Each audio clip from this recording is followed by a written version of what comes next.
Donc, je me présente, je suis Stargy et j'accompagne donc TX sur la mise en place de ces réunions mensuelles pour parler de sujets d'actualité tech. Alors, d'actualité, pas forcément, mais en tout cas des sujets tech.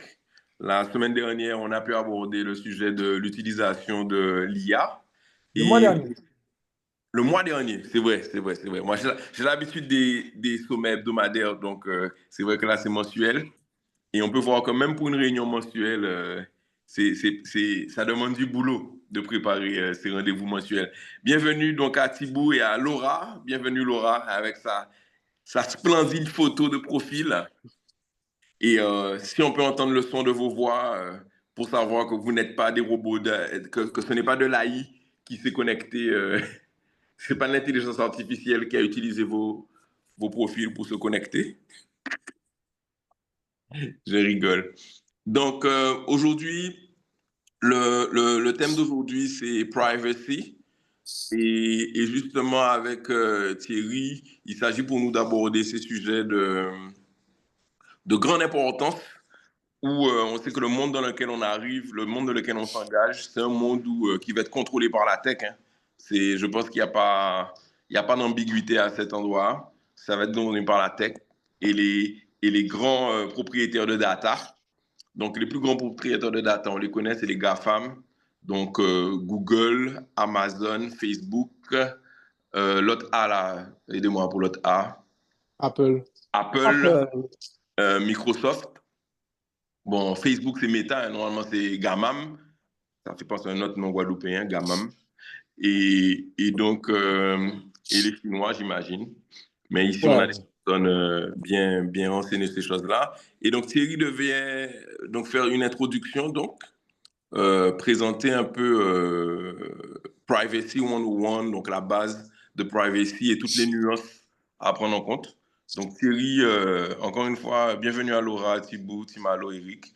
Thierry, je te donne la main donc, pour aborder le sujet donc sur la privacy tel que tu le conçois. Bonjour, merci à tout le monde. TX, petit passionné d'électronique, d'informatique, de geekery et toutes choses dans ce genre.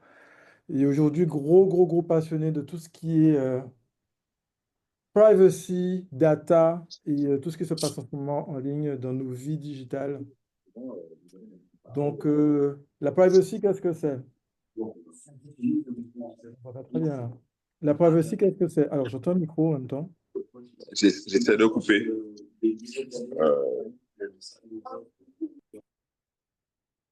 Ok, c'était Timalo. Yes, I. La privacy, qu'est-ce que c'est? La privacy, c'est le contrôle d'un individu ou d'une organisation. euh, le contrôle qu'exerce un individu ou une organisation sur ses données personnelles, ses communications, ses interactions en ligne. Et attends, j'ai encore. Stardy, je vais te donner la main, comme ça, quand les gens rentrent, tu vas pouvoir les faire rentrer. Tac, Nick Host. C'est bon, tu as la main? Je t'entends plus, mais bon, je continue.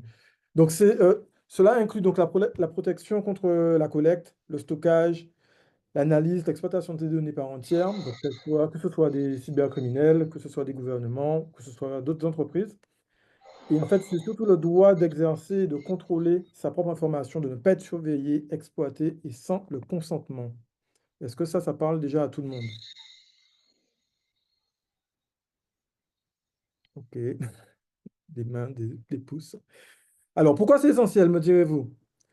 Déjà pour des questions de liberté individuelle, éviter la censure, on peut être un journaliste, le fichage, la discrimination, et, euh, et tout ça basé sur des données personnelles, donc mes opinions notamment. La sécurité économique, professionnelle, empêcher le vol d'identité, on appelle ça le boxing, l'espionnage industriel, la divulgation d'informations stratégiques. La prévention contre les abus, c'est-à-dire réduire le cyberharcèlement. Donc, par exemple, aujourd'hui, nous, parents, on est super concernés parce que nos enfants sont concernés par ça et leur présence en ligne qui n'est pas forcément maîtrisée. L'usurpation d'identité. Et donc, en fait, le contrôle personnel, c'est pas juste chercher à se cacher, mais surtout avoir le droit de décider par nous-mêmes qui peut accéder à nos données. Je vais enlever la tête de Stardy parce elle me choque. Elle est en face de moi, là. Elle fait de gros yeux. Non, c'est que je vois pas où est-ce que je fais rentrer les gens, en fait. C'est ça qui m'embête. Ah, personne. Tu cliques sur participant, en bas, en bas. Ouais, mais quand j'arrive sur participant, j'ai pas de Tu vois le nouveaux nom des gens participants. connectés. Et après, si quelqu'un se présente, tu vas voir son nom. Ok, donc là, tout le monde est déjà dedans, en fait. Tous ceux Ok, qui sont là, si tu vois rien de plus. ok, ça, merci. Je te laisse continuer. Donc, la définition, en fait, de la privacy ou de la vie privée numérique, c'est le contrôle sur ses propres données et de ses interactions en ligne. Et souvent, vous allez entendre parler le terme de threat, c'est-à-dire c'est la menace. Et c'est tout élément ou acteur qui peut compromettre votre confidentialité, votre sécurité ou le contrôle de vos données, perso ou professionnelles. Donc, je vais vous donner rapidement quelques exemples. On va parler des entreprises qui collectent des données sans consentement éclairé, des courtiers en données, on va en parler tout à l'heure, qui achètent ou revendent vos informations, les gouvernements qui peuvent surveiller vos activités en ligne, les trackers qu'on va retrouver dans vos navigateurs et vos appareils mobiles, et l'analyse de votre parcours en ligne. C'est-à-dire qu'à chaque clic, d'un site à l'autre, on peut vous pister. Donc, pour mieux comprendre ces enjeux-là, on va arriver sur les notions de droit et de droit bafoué. En fait, notre droit à contrôler nos informations est souvent bafoué parce que on ne le sait pas, mais on perd le contrôle petit à petit de tout ce qui est données personnelles et ça se produit super discrètement avec des mécanismes techniques qui sont totalement invisibles pour le lambda, en fait. Collecte non ressentie. Vous avez souvent des longues lignes on vous propose de cliquer, et il y a de longs textes, et en fait, personne ne va jusqu'au bout. Donc finalement, on vous donne. Tu voulais dire collecte non consentie, tu as dit non ressentie. Ah, non, non, non, consenti. Ouais, j'ai un capté de français en moi. Et ouais, donc c'est ça, la collecte non ressentie. Donc c'est que en fait, tous nos appareils collectent sur nous des datas et sans qu'on soit véritablement en accord avec ceci. Attendez, ne quitte pas. Oh, mon chéri, ah, c'est mon cœur. Alors, quel type de données sont amassées sur nous? Bah, déjà, par exemple, nos historiques de navigation, les liens sur lesquels nous cliquons, le temps qu'on passe sur chaque page, nos comportements de lecture. Euh, on peut, on peut analyser le temps qu'on passe sur un post ou justement à cliquer, ou voilà. Donc, on s'est arrêté sur quelque chose. L'organisme en face, il saura qu'il y a un intérêt ou pas en cumulant justement ces données. Et, euh, et ça va traduire clairement de nos centres d'intérêt. Ces comportements vont traduire de nos centres d'intérêt. Donc, toutes ces informations elles vont permettre de créer des profils comportementaux extrêmement détaillés qui révèlent nos préférences politiques, nos orientations sexuelles, nos problèmes de santé, notre situation financière, et j'en passe. Qui les collecte et pourquoi? Ce sont principalement des entreprises, principalement à des fins commerciales, personnalisées, pas personnalisées. Nous proposer la publicité personnalisée pour augmenter son efficacité, améliorer les produits et des services, comprendre le comportement des consommateurs, créer de nouveaux produits par rapport à nos besoins et aux tendances, et revendre les informations à d'autres entreprises. Et en particulier, c'est là où on va retrouver les courtiers en données. Ce sont des entreprises spécialisées qui achètent, agrèguent, revendent des données personnelles. Elles créent des profils détaillés sur chacun de nous en combinant des sources multiples. Et pour finir, les gouvernements, les agences gouvernementales, parce qu'elles vont collecter, que ce soit pour la sécurité nationale contre le terrorisme, c'est la principale mesure qui est souvent affichée, l'application de la loi, la surveillance politique et sociale, des élaborations de politiques publiques et des contrôles sur les populations. Donc vous allez me dire, sécurité, confidentialité, c'est quoi la différence? La sécurité, c'est éviter le vol d'identité, empêcher l'espionnage industriel, euh, prévenir de la divulgation d'informations stratégiques sur nous, se protéger des cyberattaques. De l'autre côté, la confidentialité, c'est qui peut accéder à nos données, décider de quelles informations nous suivons, que nous souhaitons divulguer, éviter d'être surveillé sans consentement, maintenir un espace privé numérique et préserver une autonomie informationnelle.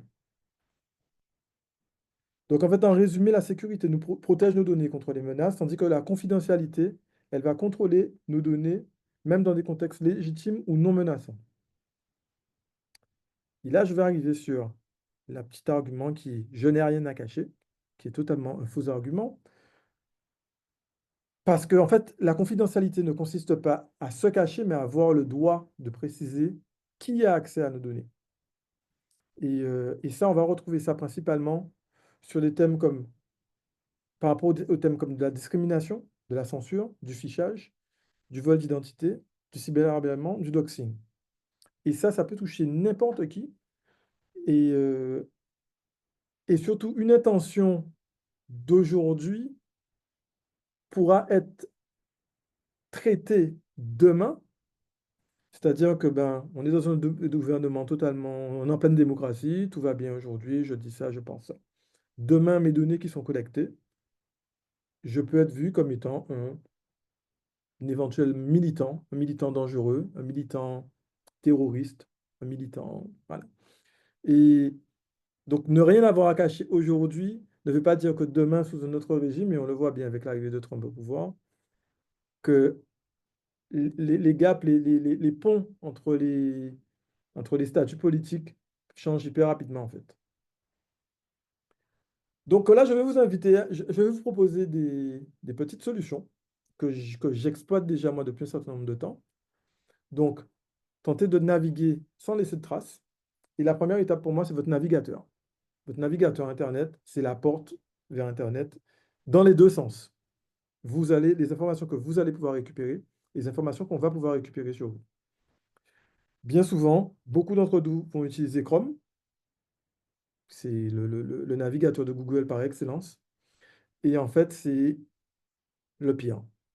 Donc moi, je vais déjà vous inviter à changer de navigateur. Donc vous pouvez soit juste faire confiance à des gens qui en utilisent déjà d'autres, ou simplement aussi aller sur privacytest.org. Et eux, le but du jeu, c'est qu'ils ils font des comparatifs entre tous les navigateurs qui existent, en vous disant, voilà, celui-ci, voici les caractéristiques, cette autre caractéristique. Personnellement, moi, j'utilise Brave depuis maintenant 6 mois.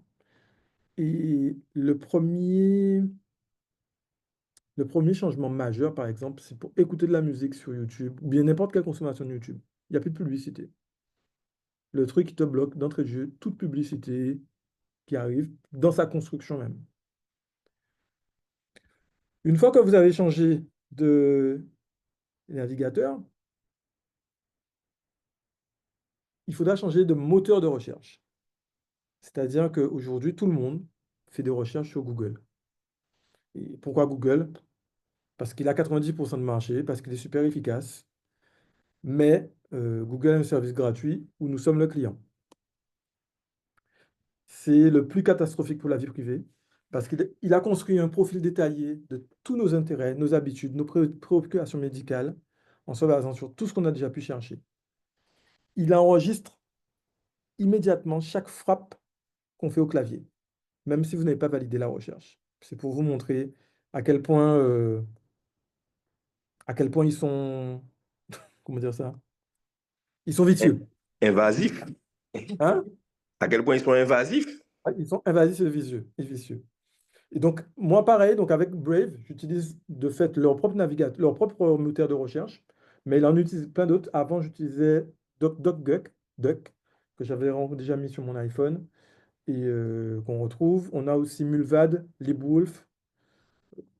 Voilà. Après, on va échanger entre nous pour savoir justement quelles sont les autres, les autres appréciations. Mais je trouve que Brave, en plus, possède une AI qui s'appelle Léo qui respecte aussi la confidentialité. Et moi, je trouve que c'est un super produit.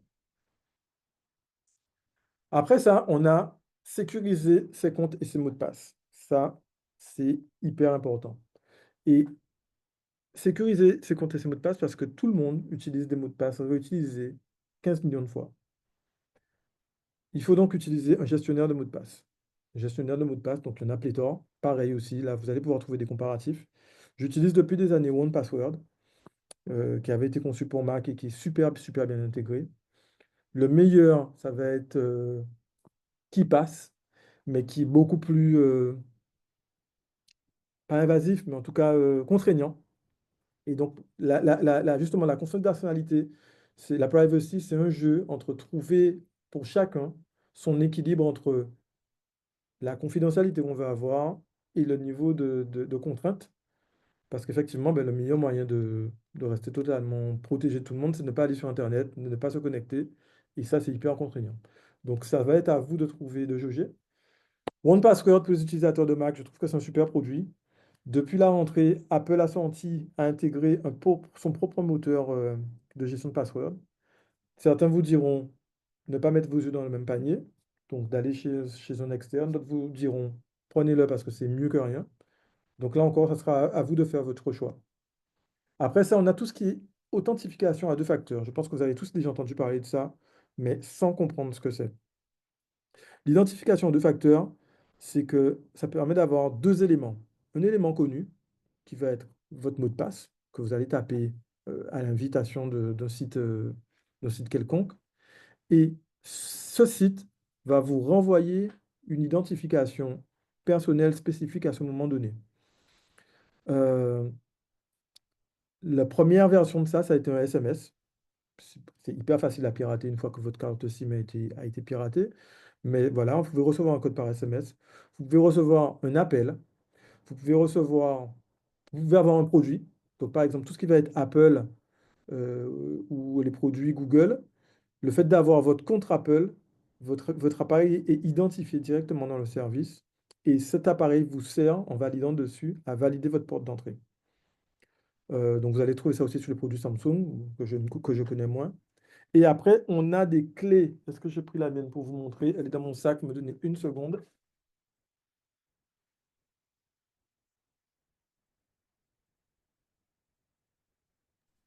Ceci est une page de pub pour rappeler que TX.gp, c'est bien plus que simplement une réunion mensuelle. TX.gp, c'est une série de solutions personnalisées pour vous que vous pouvez retrouver ensuite sur le site TX.gp. Il n'existe pas encore. Ceci, ça s'appelle une YubiKey. Et en fait, c'est un device, une fois que vous avez rentré tous vos paramètres, elle existe sous plusieurs formes. La mienne, par exemple, elle a un petit contact où je peux mettre mon doigt. Et ça va vous ouvrir vos portes. Donc, vos portes à votre Gmail, à votre compte iCloud, à votre. Sur le site internet la liste de tous les produits qui sont compatibles. Et ça vous permet justement d'avoir une clé physique, comme la clé de chez vous, qui va vous ouvrir vos portes et vos comptes. Le troisième élément pour moi super important, c'est la mise à jour. Parce qu'en fait, les mises à jour, c'est hyper traite. Si vous ne faites pas les mises à jour, qu'est-ce qui se passe? Moi, je suis un hacker. Je suis que Apple ou Samsung viennent de sortir une mise à jour. Qu'est-ce que je fais? Je vais voir qu'est-ce qu'ils ont corrigé. Quand je vais voir qu'est-ce qu'ils ont corrigé, je connais la faille. Une fois que je connais la faille, il me suffit de chercher tous les pigeons qui n'ont pas mis leur appareil à jour et exploiter cette faille-là. Donc, systématiquement, dès que vous avez un de vos devices, un de vos appareils qui vous dit il y a une mise à jour de disponible, il faut directement la faire. Parce que les failles sont présentes. Et tout ça, une fois que ça c'est fait, on va pouvoir se concentrer sur une autre partie, c'est le phishing. C'est-à-dire, c'est comment faire attention à ne pas se retrouver coincé avec des gens qui viennent nous c'est-à-dire de l'aide, hameçonner. Hier encore, j'ai reçu un message me disant que j'avais une contravention. Ça n'avait rien à voir avec le gouvernement français, ça n'avait rien à voir. Voilà, il y a un numéro de téléphone. Donc moi, j'ai déjà mes combines. Je sais que je regarde le numéro de téléphone, ou je regarde l'email, ou je regarde, par exemple, EDF. J'ai déjà reçu de l'EDF avec un mail qui ressemble totalement à chez eux. Et le site, quand on va bien derrière, ça va être tapé contactez-nous à edfguadeloupe.com/stardy.com. Là, c'est clairement une tentative de phishing, c'est-à-dire qu'on va vous demander de cliquer, on va vous demander de rentrer vos identifiants, de rentrer vos mots de passe, et la personne en face, elle va récupérer toutes ces données-là. Je fais un petit encart qui n'était pas prévu cette partie-là aussi.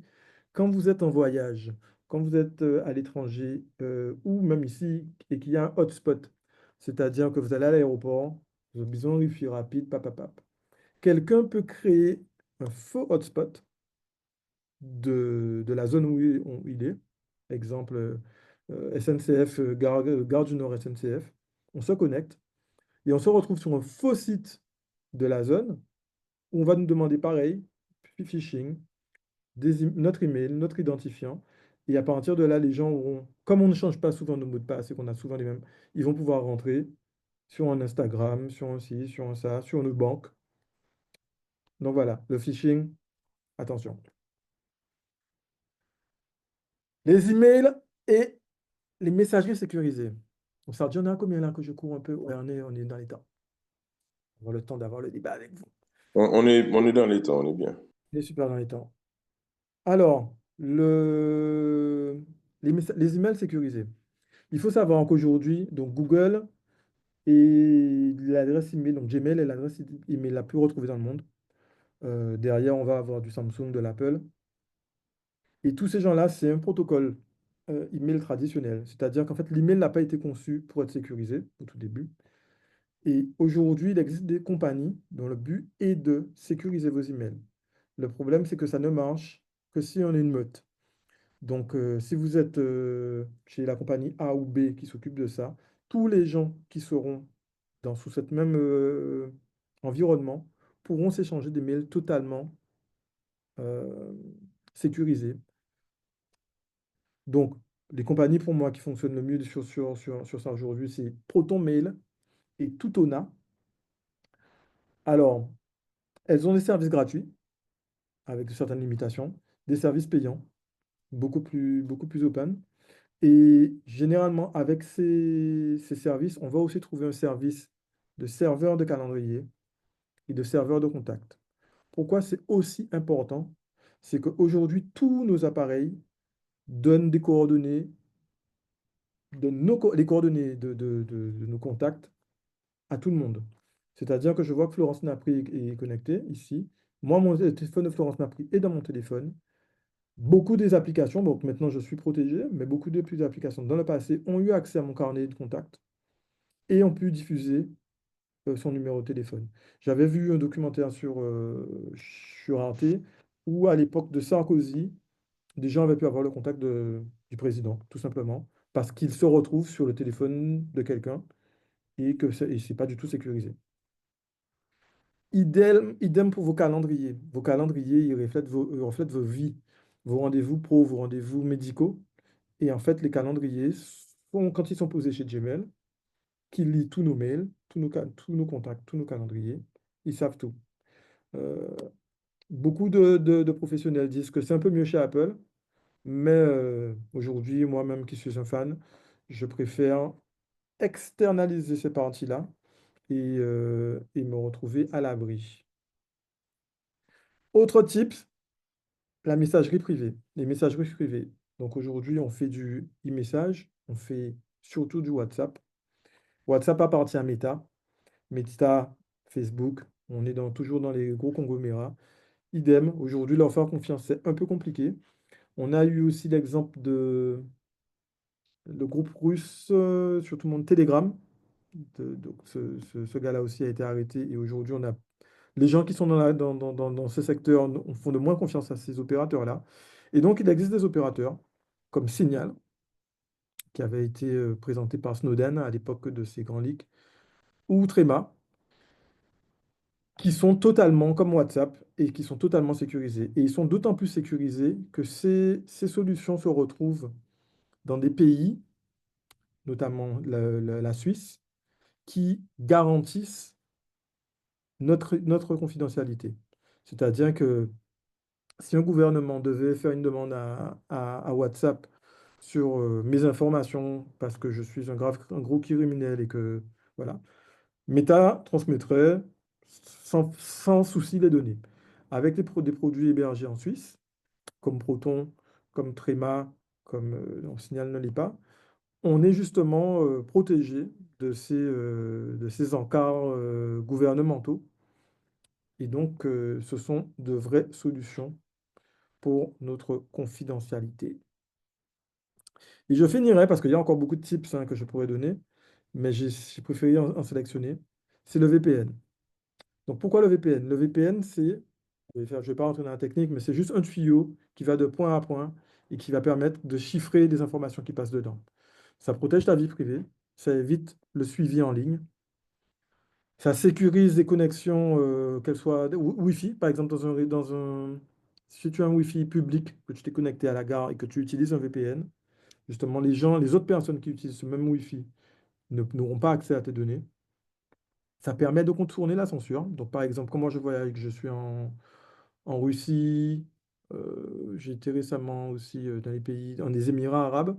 Ce sont des pays qui contrôlent la sortie des informations et les entrées.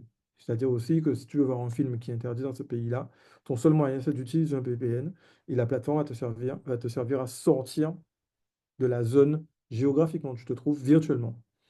Par contre, il y a de faux VPN, il y a de faux bons amis. C'est-à-dire qu'il y a plein de boîtes VPN payantes qui ont pignon sur rue et leur but, c'est de travailler pour les gouvernements, justement. Donc là aussi, il y a tout un travail pour trouver les bons acteurs. Euh, voilà. Donc là aussi, je pourrais vous donner des noms, des choses sympas que j'ai moi-même testées pour cette confidentialité.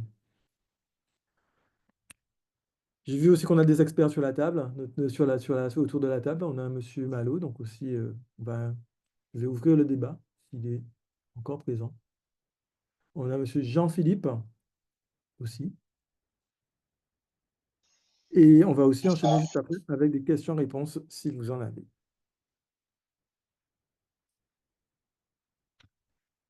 On parle de data privacy depuis tout à l'heure là, mais personne ne sait qui est Thibaut.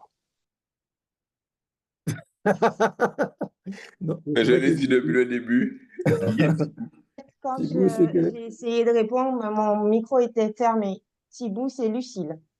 Ah! Donc, Lucille, au son de la voix, je devine. Quelle Voilà. Lucille? De quelle Lucille il s'agit? Donc, il s'agit de Lucille Thibault. Thibaut Camp. Ah, Thibault.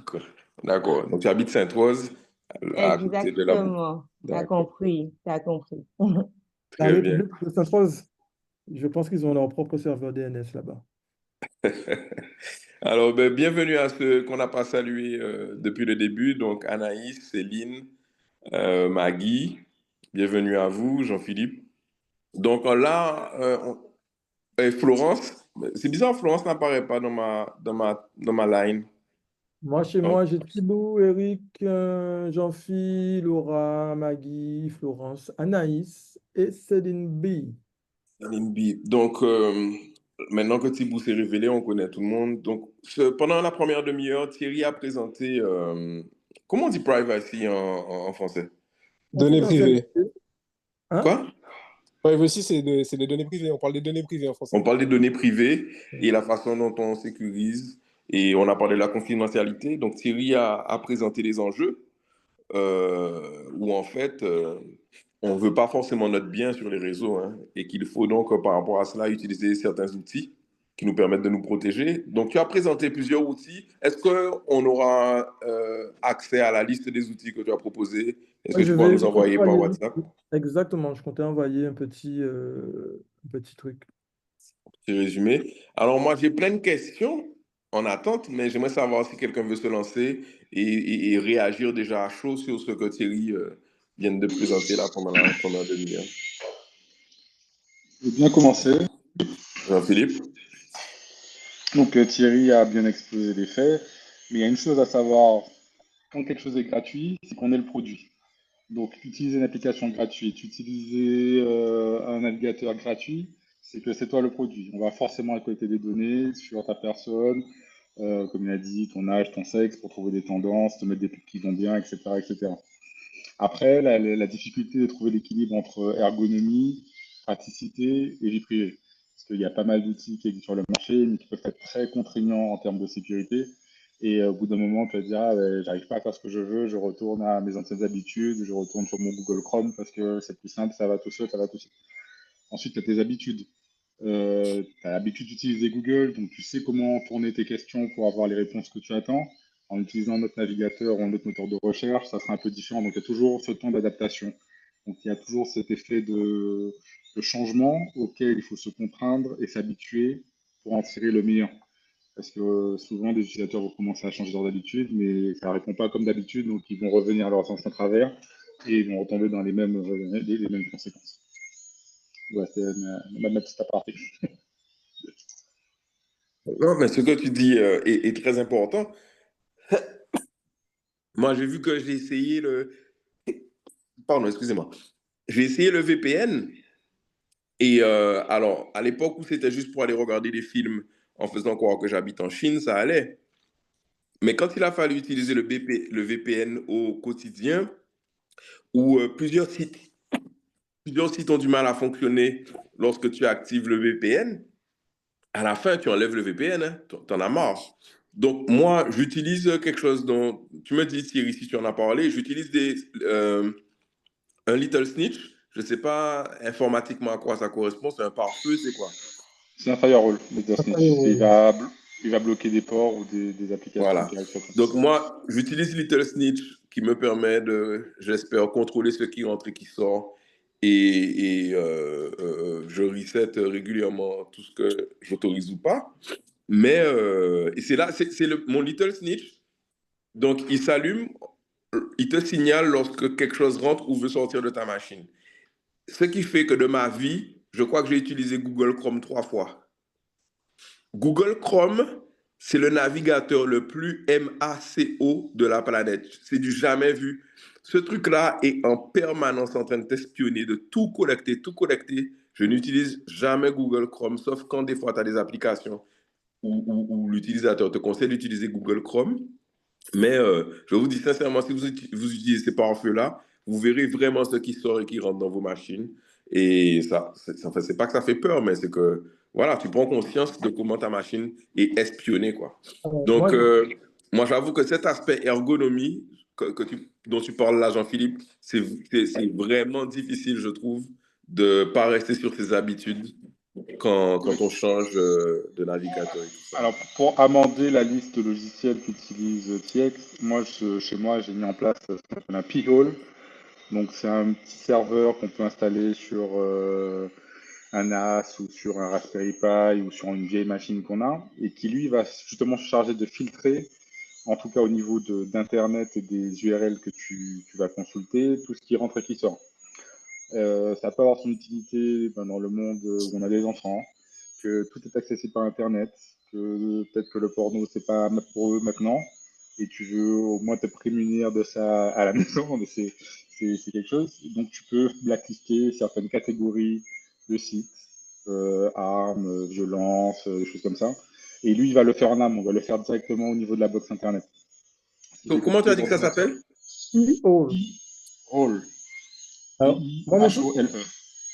on pourra, je pense, en parler dans une deuxième version, parce que je pense que là, déjà, on n'est plus dans le one-on-one, on est déjà sur du two-on-one en termes de... Et comme Little Snitch dont tu viens de parler, Olivier, je pense que déjà, l'utilisateur lambda qui ne fait rien du tout, l'emmener sur du P-Hole ou bien sûr du firewall de machine, c'est déjà une autre étape. Et je pense que la prise de conscience déjà de ces 6 choses dont j'ai parlé, c'est déjà un vrai step, quoi. Comprendre qu'on doit procéder à une dégooglisation de nos vies, de nos téléphones et de nos machines. Je pense que c'est un premier pas. Je Qui, laisse... qui, de- oui? Qui d'autre voudrait ajouter quelque chose, réagir, rebondir par Je, rapport à... je vais vous partager une anecdote. Mhm. J'ai euh, quelqu'un que je connais qui avait un Windows Phone. Je ne sais pas si vous vous souvenez que Microsoft avait racheté Nokia et il y avait des Windows Phone. Et la volonté de Microsoft, c'était d'être particulièrement transparent sur les données qu'ils collectent. Et donc un jour, on est en train de travailler chez cette personne. Il est tard le soir, on est à Montreuil. Et là, il y a ce téléphone qui bip et le téléphone lui demande, est-ce que tu es chez toi là? C'est chez toi. Et il y a un petit bouton écrit comment tu sais ça? Donc, comme son monde Guadeloupe, j'ai regardé le téléphone là aux gens, et il appuie sur le bouton comment tu sais ça? Et là, le téléphone dit parce que tu es souvent là le soir. Voilà. Windows Phone, hein, les Windows Phone, ça n'existe plus. Et Microsoft était très embêté parce qu'il dit, nous, on est transparent, on te pose la question, tu vois. Les autres, ils collectent l'information, ils te disent rien, et c'est après nous qu'on en a, quoi. Et ils ont arrêté, finalement. Parce que ça a arrêté de fonctionner. Donc, on a parlé de l'ordi, on a beaucoup parlé de l'ordi, là. Tu as ton téléphone sur toi. Ton téléphone, c'est est-ce que tu as fait beaucoup de sport aujourd'hui? Qui tu as rencontré, parce qu'il sait à côté de quel téléphone il est. Il sait si tu as payé ou pas. Et donc, il sait si vous êtes au restaurant, si vous passez du temps ensemble. Il sait combien de temps vous vous voyez. Et donc, du coup, il sait si ton copain a été au siège d'un parti politique. Il sait tout ça. Tout ça est collecté. Ton téléphone, hein. Mais Moi, pour mon aller plus téléphone me loin, dit, je vous invite à faire le test, c'est de bloquer la géolocalisation. Un mois après, de la réallumer, vous verrez tout l'historique de ce que vous avez fait pendant un mois. Donc, soi-disant, tu peux dire je ne veux pas être géolocalisé ou ne pas utiliser Google Maps et compagnie. Tu rallumes, tu rallumes l'option un mois après, tu as tout ton parcours, tu sais où tu es allé, à quelle heure, comment, etc. Désolé Alors, moi, Bah, d'interrompre. je vais bah, rajouter une dernière vas-y. anecdote. Bon, je ne veux pas vous faire peur, mais bon, je la raconte. C'est pas ce que tu fais depuis le début. Lors de mes recherches il y a quelques mois, donc voilà, je suis tombé sur un article qui explique qu'aujourd'hui, avec nos téléphones, ils font des cartes. C'est-à-dire que notre téléphone, partout où il envoie un message à des tours pour dire je suis là, et il cherche la tour la plus proche de nous. Donc, et c'est comme ça qu'on reçoit le signal. Mais il le fait aussi pour le Wi-Fi.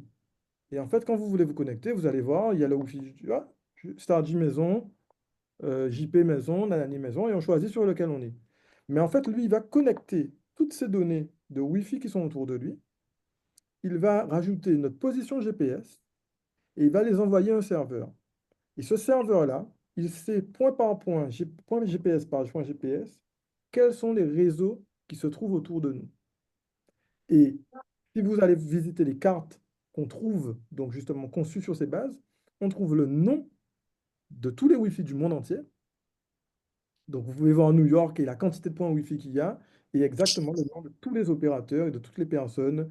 Voilà, donc si j'ai Laura Wi-Fi, Laura Maison, et on peut retrouver quelqu'un grâce à tout ça. alors, pour donner des éléments, en fait, dans la présentation qu'il y a eu, il y a eu quand même des choses qui sont de trois natures différentes. Il y a l'accès à mes informations. Qui est-ce qui a accès à mes informations? Il y a la menace liée au fait de collecter des informations sur moi pour pouvoir faire du phishing et ce qu'on appelle en particulier du spear phishing, c'est-à-dire que le gars va te dire bonjour, monsieur Girard, il me semble que vous venez de faire une transaction sur votre site, c'est frauduleux, machin, est-ce que c'est bien vous? Tu vois. Donc en fait, ils vont te cibler, ce qu'on appelle le spear phishing. Et puis, tu as ce que Yannis va vous faire qui s'appelle le technoféodalisme, c'est-à-dire les GAFAM, comment ils exploitent toutes ces données en masse, pas forcément particulièrement, mais en masse pour transformer le monde dans leurs intérêts. Et donc, les stratégies que tu peux mettre en œuvre pour limiter ou pour interagir de façon consciente avec le système sont différentes suivant les aspects. Sur la question de ta donnée privée, évidemment, tu peux aller très très loin dans ta capacité à fabriquer ou à divulguer tes données privées. Donc, je bloque, je ne veux pas te donner accès à ma géologue, je ne veux pas te donner accès à mon email. Ou alors, tu peux dire, je choisis de fabriquer une identité numérique en conscience. J'ai une adresse mail que j'utilise pour certains usages, j'ai une autre adresse mail que j'utilise pour d'autres usages, j'ai un téléphone que j'utilise pour certains usages, je ne l'utilise pas en même temps que mon téléphone pour d'autres usages. Donc, je choisis comment je fabrique mes identités numériques pour que tous mes œufs ne soient pas dans le même panier. Et puis après, il y a, moi je suis tout petit, je suis une fourmi, et il y a des gros éléphants.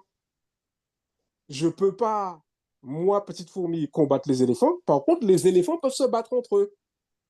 Et donc, moi, j'ai choisi activement de soutenir les Chinois contre les Américains. Donc, j'achète sur AliExpress le maximum possible plutôt que sur Amazon. Parce que je vais nourrir la puissance chinoise et la puissance chinoise, elle, va embêter la puissance américaine.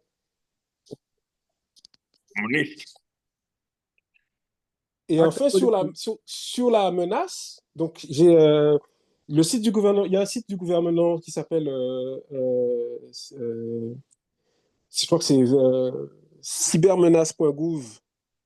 J'ai partagé le lien avec TX, donc il vous le partagera, où il y a plein de trucs et astuces pour se protéger au niveau individuel.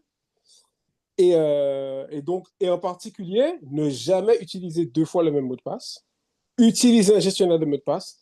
N'enregistrez pas les mots de passe dans votre navigateur, quel que soit le navigateur que vous avez. Et vous avez ce qu'on appelle, donc, alors, TX va parler de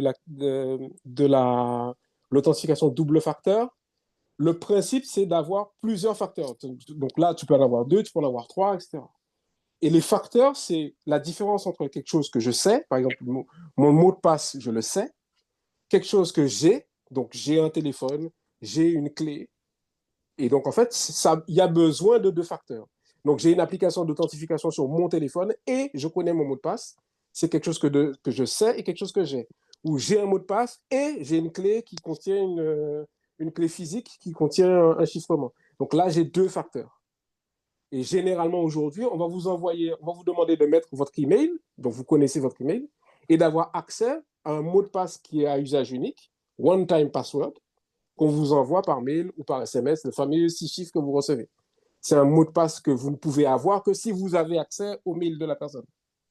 Et donc, c'est, on va dire, une limitation, ça limite les risques, mais on n'est pas encore tout à fait dans le multifacteur. Le multifacteur, c'est vraiment d'avoir une application, par exemple, tierce, ou une clé, dans les cas les plus, où on veut être particulièrement sûr. J'ai une clé physique qui contient une clé à usage personnel qui va me permettre d'assurer que à la fois je sais mon mot de passe et j'ai la clé. Et donc là, j'ai bien 2 facteurs totalement distincts. Donc voilà, donc 3 sujets. Quelles données je donne à voir? De 1. 2. Comment je fais pour que je ne sois pas la chair à canon de ces mastodontes? Et 3. Comment je me protège contre les menaces d'accès frauduleux à mes informations qui pourraient amener à ce qu'on me fasse un phishing spécialisé pour moi, qui m'amènerait à donner de l'argent, etc., à donner accès à mes machines. Parce qu'il y a aussi ça, hein, utiliser ta machine, ton pauvre ordinateur que tu as laissé allumer, parce que je ne sais pas moi, tu étais en train de faire un mastering, quelqu'un rentre dedans pour aller faire une attaque sur, je ne sais pas moi, le site du gouvernement namibien, tu te retrouves compromis dans une cyberattaque. Donc, comment tu te protèges pour qu'on n'exploite pas tes données et tes ressources matérielles pour participer au cybercrime? Et le site, déjà, la première chose, c'est le site sur la cybermalveillance du gouvernement français est plutôt bien fait là-dessus. Pour ceux qui veulent aller plus loin, il y a des outils qui sont validés par l'Agence nationale de sécurité des systèmes d'information, l'ANSSI. Dedans, vous allez trouver les fameux KeePass, enfin plein des outils que TX a cités, et en particulier des outils qui vont concerner, si vous avez une TPE, vous avez une entreprise, il y a des outils là-dessus qui peuvent vous intéresser pour protéger votre activité. Excellent, excellent. J'espère, Thierry, que tu pourras, bien sûr, pour tous les participants, donner ces informations. Bienvenue à Christelle. Je ne sais pas de quelle Christelle il s'agit. Christelle M. Ah, d'accord, très bien. Ben, bienvenue, Christelle. Dans une première demi-heure, Thierry a fait une présentation de la protection des données, la sécurité et confidentialité. Ensuite, là, on est dans la partie débat où on échange, surtout un débat d'experts, puisque c'est Timalo, Jean-Philippe et Thierry qui ont particulièrement parlé de ces réalités. Dans le chat, il y a Maggie et Nia qui disent, mais on est foutu. Parce que concrètement, alors on n'est pas foutu, on a survécu à l'esclavage, on va survivre à ça. Qu'est-ce qui se passe? C'est prendre conscience. Je pense que l'opération que Thierry fait en faisant ce débat, c'est cette prise de conscience collective du monde dans lequel on est. Ce n'est pas le monde dans lequel on sera, c'est vraiment le monde dans lequel on est, et que les enjeux là, ce sont les mêmes enjeux que de mettre une alarme et de protéger sa maison. C'est-à-dire les impacts de la tech sur nos vies sont aussi importants que les impacts de quelqu'un qui pénètre votre maison. C'est-à-dire que moi, je le vois à mon échelle, enfin, vous le voyez aussi sur moi, la digitalisation du monde matériel est réel. Les administrations sont toutes digitalisées, ça veut dire que des informations hyper sensibles sont en ligne. Donc, de la même façon qu'on protège sa maison en ayant un chien, en ayant tout ça, ben, il faut apprendre à protéger sa maison virtuelle. C'est vraiment ça. Et il ne s'agit pas de s'affoler, d'avoir peur. C'est vraiment de prendre les bonnes habitudes parce que la tech contrôle le 21e siècle. C'est un fait.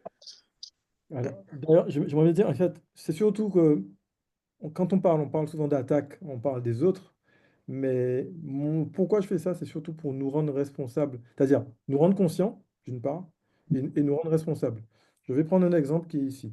Ici, c'est la clé de voiture de ma maman qu'elle me prête généreusement depuis que j'ai fait un accident de voiture. Cette clé, dès que je me rapproche de sa voiture, elle ouvre les portes de la voiture, elle allume les lumières et la voiture est ouverte. Dès que je me rapproche à moins de 3 mètres de la voiture. On appelle ça un FOB. Aujourd'hui, les cybercriminels et tous ceux qui nous veulent du mal, ils vont chercher toutes les informations qui existent et qu'on peut trouver pour pouvoir justement agir en toute impunité. Qu'est-ce qu'ils font aujourd'hui avec ces clés de voiture que vous avez peut-être vous aussi chez vous? Ils vont utiliser une antenne, donc vous êtes tranquillement en train de dormir chez vous, et ils vont utiliser une antenne, et cette antenne va capter, va multiplier le signal de cette clé, il va ouvrir la voiture, et ils pourront aller jusqu'à la faire s'ouvrir. Je lui dis, mais qu'est-ce qu'on peut faire contre ça? Ben, moi, tout simplement, je vais avoir Marcher à pied. un petit sac, qui est un sac à Faraday, je mets la clé dedans, boudoum, la clé, elle ne fonctionne pas. Ce même sac, on peut mettre un téléphone dedans. Dès qu'on a mis un téléphone dedans, il n'y a plus, le téléphone, il est éteint. C'est-à-dire qu'il ne peut plus communiquer avec qui que ce soit. Personne ne peut vous géolocaliser. Personne ne peut vous envoyer un email, vous appeler. Il est mort. Donc, on n'est pas foutu. Il y a plein de solutions. C'est juste qu'on n'est pas au courant aujourd'hui. Et l'idée, pour moi, c'est de démocratiser toutes ces petites solutions. Je vais revenir ici. Cette petite boîte, c'est un modem Wi-Fi. Quand je suis en voyage, au lieu de connecter mon téléphone ou mon ordinateur sur l'hôtel, je connecte ce boîtier sur l'hôtel. Donc là, j'aurai mon Wi-Fi qui s'appelle TX Wi-Fi Hotel et mes appareils sont déjà connectés dessus. Ils vont passer à travers ce boîtier qui sera connecté à un VPN directement. Et donc, tous mes appareils en toute transparence sont sécurisés et le voisin de la chambre d'à côté, il ne peut pas rentrer sur moi. Et Stargy a parlé, non, quelqu'un a dit dans le chat, mais il faut changer de téléphone. Si X a changé de téléphone, moi, il a aussi son iPhone, hein. Mais il a pris un téléphone où on peut changer d'opérateur, opérateur système. Et donc, je ne suis pas sur Google, je suis pas sur iPhone. J'ai un système qui s'appelle Graphene et qui, la garantie de cette technologie, c'est gratuit, c'est d'offrir un téléphone qui ne communique pas avec l'étranger, sauf avec l'extérieur, sauf si on lui a ouvert les portes. Donc, il est totalement fermé. Et c'est quelque chose que j'explore depuis maintenant quelques mois. Et je serais ravi de vous donner des pistes sur ces solutions. Je veux bien qu'on ouvre le débat parce que je pense qu'on va dépasser un petit peu. S'il y a des questions. Le débat est lancé depuis un moment. Hein. On ne va Oui, pas non, mais lancer le c'est débat. que. Le débat est lancé depuis un moment. Non, je veux dire que les experts ont parlé, mais aussi Hein? avoir Ben, Anaïs, Maggie, Florence, Céline, Eric qui nous posent des questions. Alors, parce- une question, oui. peut-être un peu naïve, concernant toutes les données, nos données qui ont d'ores et déjà été collectées sans notre consentement tacite. Est-ce que c'est le Far West ou est-ce qu'il existe un recours euh, pour, euh, pour signifier qu'on ne veut pas qu'elle soit utilisée? Qui veut répondre? Alors, en Europe, tu es un petit peu protégé. Tu as le droit, il y a ce qu'on appelle, tu as le droit de savoir quelles données sont collectées. Et après, les gens sont, les fournisseurs de services sont plus ou moins réactifs à ce truc-là. LinkedIn, par exemple, c'est relativement simple de demander quelles sont les informations qui sont collectées sur toi. Ça peut être, c'est instructif de voir, de savoir. Donc, tu peux demander c'est quoi les données. Deux, généralement, si tu ne veux pas qu'on collecte des données, ce qui risque d'arriver, c'est qu'on te dise, bah, du coup, tu ne peux pas utiliser le service. On va te dire que c'est consubstantiel du service. Voilà, donc ils vont te dire, mais LinkedIn a quand même besoin de savoir avec qui tu es en contact, puisque c'est un truc de mise en contact. Donc, si tu ne mets pas tes gens avec qui tu es en contact, ben, ça ne marche pas. Et puis, tu as le droit à l'oubli, qui est, tu as le droit, en tant qu'Européen, en tout cas, c'est dans le droit européen, de demander au truc de t'oublier. La question, c'est qu'aujourd'hui, les moyens de contrôle et les moyens de coercition sont très, très, très faibles. Concrètement, qu'est-ce que l'Europe peut faire? Ben, c'est de menacer de mettre des amendes, et en particulier s'ils constatent qu'il y a des grosses infractions. Et aujourd'hui, les cas avérés où il y a eu des grosses infractions, c'est des, euh, des rediffusions des JO par des diffuseurs qui n'étaient pas autorisés. Là, ils ont fait pression sur les services de DNS, donc qui te permettent de faire correspondre le nom que tu tapes dans le navigateur avec le site internet. Ils leur ont dit, tu dois déréférencer ces gens-là. Et l'opérateur qui continue à le faire en France, qui s'appelle Core DNS, a dit, ben, nous, on ne va pas le faire ça, mais par contre, on ne sera plus en Europe. Et une des conséquences qu'il y a eu, c'est qu'il y a plein d'appareils qui sont des appareils connectés, des frigos, des machins qui sont machins, des trucs qui nettoient l'air, là, qui n'en sont encore, des purificateurs d'air qui sont connectés, ont arrêté de fonctionner parce qu'ils ils utilisaient Core DNS. Donc voilà, donc tu as des recours juridiques sur lesquels aujourd'hui on ne peut pas te garantir que les réponses qui sont apportées sont parfaitement exhaustives, parce que les moyens de contrôle et de coercition sur ces gros, gros, gros réseaux sont faibles. Alors, moi, j'ai fait mes demandes à Apple, j'ai fait mes demandes à Facebook, j'ai fait mes demandes à une autre compagnie. Donc, ils ont un petit délai et ils t'envoient un message sur tout ce qu'ils ont sur toi. Donc, par exemple, quand Apple m'a envoyé les données qu'ils avaient sur moi dans la case contact, ils m'ont dit le jour où j'ai rajouté Éric Delblon dans mon téléphone, donc le jour, l'heure et ma position GPS à ce moment-là. C'est pour vous donner une idée des informations connectées. Alors oui, il y a des recours. Donc déjà, on est en Europe. Donc effectivement, l'Europe, c'est bon, le temps battu pour ça. Donc il y a des petites subtilités entre un Américain et un Guadeloupéen. Par contre, donc, il existe des sites pour savoir si votre email se trouve dans des listes bizarres. Il existe des sites euh, pour demander à disparaître, c'est-à-dire disparaître. Ils vont aller chercher plus ou moins argent ou pas, si il y a des choses compromettantes qu'on aimerait faire disparaître ou pas, et chercher du passif sur tel et tel.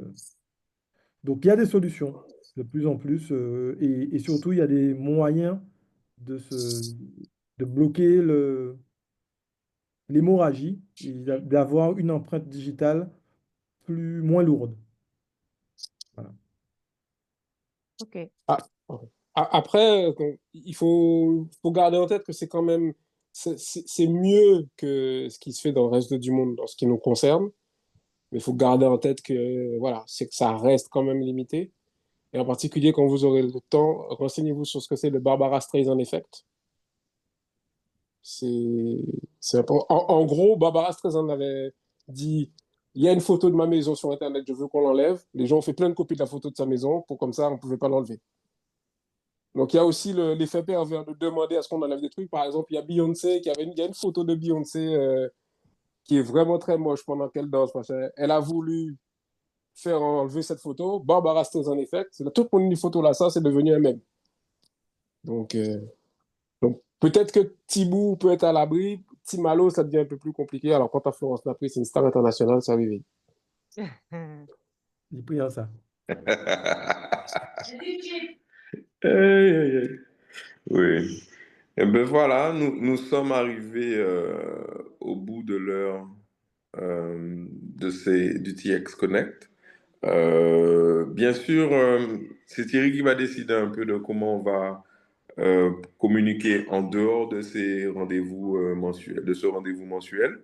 Ça serait intéressant aussi de pouvoir avoir un endroit où on peut écrire après coup, si vous avez des réflexions pendant le week-end ou le reste du mois. Je pense à Catchimain sur Instagram. Si tu postes des choses, Thierry, que les gens puissent faire des commentaires directement sur Catchimain sur Instagram. Moi, justement, ça, c'est quelque chose qui me fait sourire quand je parle d'Instagram, de Zoom et de tous ces outils. Là, on est sur Zoom. Les gars, est-ce que c'est sécurisé d'être sur Zoom et de parler de sécurité sur Zoom, par exemple? Ouais, moi, si j'avais une remarque, bonsoir, hein, je n'interviens qu'à la fin. Ok. Quelques secondes, c'était justement, est-ce que tout ça est sécurisé? Tu vois? Parce que, voilà, parce qu'on se dit des choses qui sont quand même lourdes, hein. Oui et non, parce que c'est la vérité. Oui, c'est la vérité. Le truc, c'est comme on n'a pas. Perso, j'ai pas une visibilité super large, mais c'est vachement intéressant et je suis contente qu'il y ait cet espace-là, en tout cas. Voilà. Mhm. Alors, moi déjà, je vais vous dire un petit call to action. Ce soir, faites. Allez, on va faire trois choses. Allez par exemple sur Brave, voir ce que c'est, le télécharger. Il est disponible pour tous les devices, donc que ce soit téléphone, mobile, iPad, tablette, ordinateur, par exemple. Donc, c'est Brave, c'est l'équivalent de BRAVE, Safari et de l'expérience Safari et Google. de Chrome, BRAVE. c'est ça. Je vous invite à aller voir un gestionnaire de mots de passe. Et si vous allez par exemple chez Proton, vous aurez la chance de pouvoir voir justement, ils ont des bundles où ils font tout.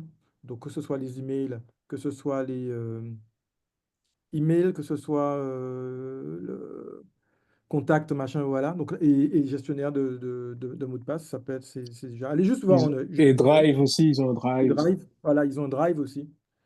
Euh, et le troisième, et ben voilà, si vous allez chez Proton, ils ont aussi par exemple un VPN. Tout ça, c'est en Suisse. C'est un produit assez sympa. Vous pouvez essayer ça en version démo. Donc, ça serait mon call to action pour ça. Concernant la suite, moi, j'aurais adoré que, par exemple, on puisse se faire un groupe sur Signal ou sur Trema. Trema, c'est une messagerie comme WhatsApp. Bon, elle est payante. Elle coûte 4 euros à vie. C'est-à-dire, une fois que vous avez payé 4 euros, c'est le monde entier, c'est à vie. Seul problème, c'est que ben, il y a pour l'instant très très peu de personnes. Ma communauté là-dedans doit faire 5 ou 6 personnes. Il y a Signal qui est gratuit, mais qui en ce moment justement est un petit peu embêté pour des raisons. Voilà, on leur reproche quelque chose. Mais en tout cas, ces deux produits sont vraiment beaucoup mieux que WhatsApp. Et j'ai déjà créé un compte, une communauté sur WhatsApp, si vous voulez qu'on puisse continuer les débats, que je puisse poser des listes et des liens de choses intéressantes. Donc, je peux vous partager ce lien-là. Libre à vous de vous inscrire à la communauté et comme ça, vous aurez les... Mais ça ne répond pas à la question que je posais tout à l'heure. Quand on fait tout ça sur WhatsApp, on joue le jeu.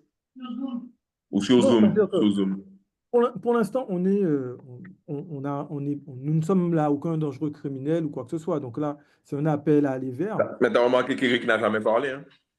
Oui, parce que Eric, c'est Bond, James Bond. Eric Mais, Delbonde. Elbonde. mais oui, moi, je suis de ceux qui, et je l'ai déjà fait, je l'ai affranchi le pas à l'étape supérieure. Maintenant, je suis tout seul dans mon coin, et c'est pour ça aussi que j'essaie d'inviter de nouvelles personnes. Donc, je vais encore rester sur WhatsApp un moment, et sur Zoom encore un moment, mais la porte est ouverte pour que d'autres personnes puissent venir, venir dans ces univers qui sont peut-être beaucoup plus sécures, et sur lesquels on pourrait se dire des choses tranquillement sans être dans un jeu criminel. Alors, je pose cette question de Maggie. Comme il y a du bruit chez moi, pardon, je n'ai pas entendu. Mais je pose cette question de Maggie et je vous propose de terminer après cette question. C'est que quand tu parles de ces produits comme Proton, Brave, quelle garantie on a de sécurité à terme s'ils se font racheter ou s'ils changent de politique? Ben déjà, je vais vite laisser Thierry répondre, mais déjà, il y a leur réputation. Ce sont souvent des produits qu'on appelle open source, c'est-à-dire qu'ils montrent officiellement leur code de manière à ce que tout le monde soit capable d'aller vérifier leur intégrité à tout moment. Et s'ils devaient se faire acheter, comme des boîtes où ça a pu se faire, ben les clauses ont changé directement. Et dans ce cas-là, effectivement, nous, on n'a qu'à quitter le navire. On n'a pas d'autre solution. Après, on a des solutions, un level supplémentaire, c'est-à-dire commencer à parler de souveraineté numérique. Ça, c'est un dossier qui me fascine, surtout en tant que militant guadeloupéen autonomiste. Et effectivement, si on parle de souveraineté numérique, dans ce cas-là, on se met des propres outils avec nos valeurs et en auto-hébergeant nos services. Voilà. Moi, j'ai commencé à auto-héberger un certain nombre de services chez moi pour tester. Je teste des AI, je teste du Pi-hole, je teste des choses de manière à ce que moi-même, ma famille et puis ma communauté puissions être en tout cas plus à l'abri que l'utilisateur lambda. Je laisse Thierry ou JP répondre. Oui, globalement, c'est ça. C'est quel niveau de confidentialité tu as besoin. C'est dire, OK, là, tu pourrais dire, bon, ben, je refuse de faire mon CV avec Google Doc, mais si tu fais ton CV à la main, tu vois, et que tu l'envoies par la poste, tu vois, voilà. À un moment donné, tu es obligé de jouer le compromis avec le monde numérique parce que le monde est numérique maintenant. Et c'est sûr que, donc oui, il y a une prise de conscience. Et ça peut effectivement soudain prendre conscience que la quantité de données qu'ils ont sur moi, mais c'est à relativiser. C'est en fait il y a, là où ça va demander d'aller vraiment plus loin, donc ce dont TX est en train de parler, c'est d'une part si tu es dans une démarche de souveraineté, et d'autre part, si clairement ce dont tu es en train de parler est contre les intérêts, enfin, c'est-à-dire que si individuellement on commence à être contre des intérêts de gens très très puissants, à ce moment-là, Bougamouin, nous cachons ici la place, hein, parce que ça va être la seule moyen, la façon d'être sécure. Et puis, et Au donc voilà, téléphone.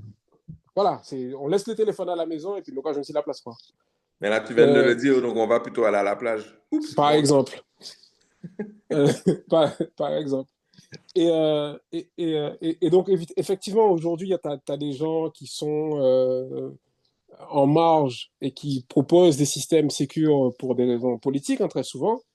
Ils se font choper, arrêter, menacer. Il n'y a pas forcément que le rachat. Telegram, ce qui s'est passé, c'est que il y a eu une violation d'accord, le gars s'est fait arrêter, et puis on lui a dit, gars, tu mets une porte dérobée, sans quoi tu ne sors pas de prison, quoi. Et donc, le gars, il a mis une porte dérobée. Donc, il faut le fait qu'on partage la veille, hein, c'est-à-dire qu'on a la chance quelque part que TX, il essuie les plâtres pour tout le monde, et comme ça, il peut donner des pistes, mais c'est une façon aussi on n'a pas forcément tous le temps et l'opportunité de se dire, tiens, c'est quoi le dernier outil? Ben, au moins, on a une personne ressource qui a regardé, qui a testé, et puis, tu vois, et qui nous dit, ah là, attention, les gars, machin c'est fait, machin là, il faut passer par ici. Et hop, on se déplace, quoi. Et là, il faut réactiver tout ce qu'on a dans notre ADN de marronnage, plutôt que de se dire que, tu vois, on va déboulonner le truc dans une seule fois, quoi. Mm. Voilà, et je pense que c'était un très beau mot de la fin.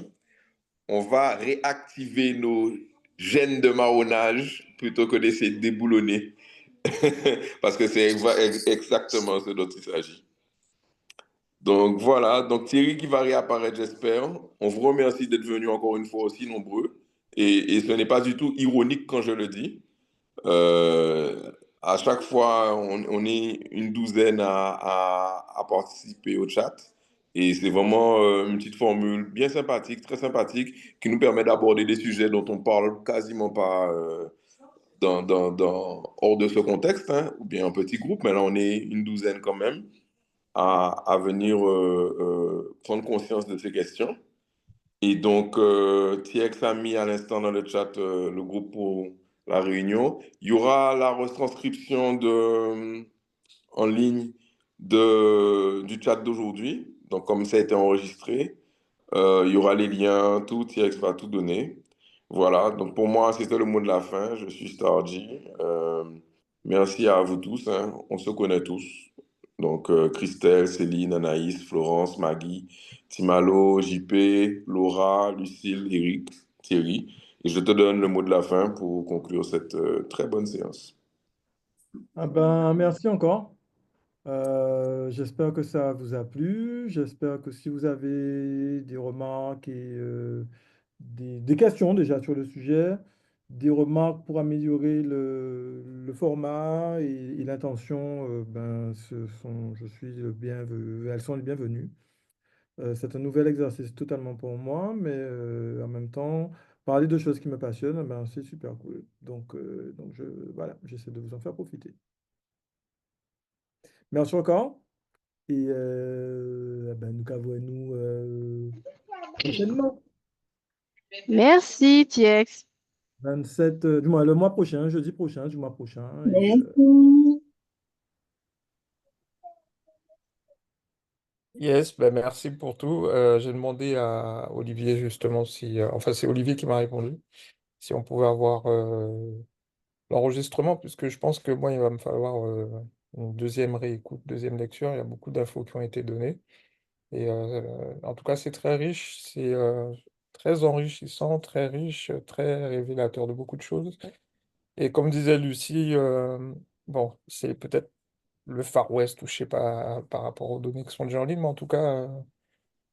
Être plus attentif aujourd'hui et prendre peut-être faire les bons gestes. Enfin, en tout cas, voilà.